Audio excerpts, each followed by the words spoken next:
Video போட்டதுனால அந்த அளவு வியூஸ் இன்க்ரீஸ் ஆச்சு. என்னோட யூடியூப் சேனல்ல 331 சப்ஸ்கிரைப் எடுத்துருக்கிறேன். கிட்டத்தட்ட 1.5 மாசத்துக்குள்ளேயே வீடியோவை சப்ஸ்கிரைப் பண்ணி வச்சுக்கோங்க. எதுக்கானா கண்டிப்பாக அதோட ட்ரிக் சொல்லணும்னா உங்களுக்கு நோட்டிஃபிகேஷன் வரணும்ல, அதனால தான் சப்ஸ்கிரைப் பண்ணி வச்சாதான் அந்த நோட்டிஃபிகேஷன் உங்களுக்கு வரும்.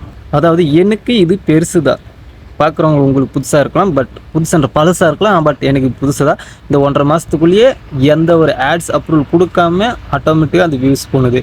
நீங்கள் என்ன பண்ணால் உங்களோட வீடியோவும் வியூஸ் இன்க்ரீஸ் ஆகும் அப்படின்னு தான் இந்த சாட்டில் பேச போகிறேன். ஏன்னா இந்த வீடியோவில் அவ்வளோ லென்த்தாக நான் சொல்ல முடியாது, அது சொல்கிறதுக்கு முடியாது.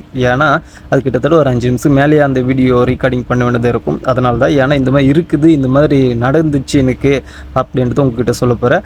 அந்த வீடியோ உங்களுக்கு வேணும் அப்படின்னு நினச்சிங்கன்னா ஒரு சப்ஸ்கிரைப் பண்ணிக்கிட்டு அப்படியே கமெண்ட்டில் சொன்னீங்க இன்னும் பெனிஃபிட்டாக இருக்குது எனக்கு. ஏன்னா அப்போ தான் வீடியோ அப்லோட் பண்ணலாமா வேணாமா திங்க் பண்ண முடியும். சரிங்களா? உங்களுக்கு வேணும்னா மறக்காமல் சப்ஸ்கிரைப் பண்ணிவிடுங்க. Thank you for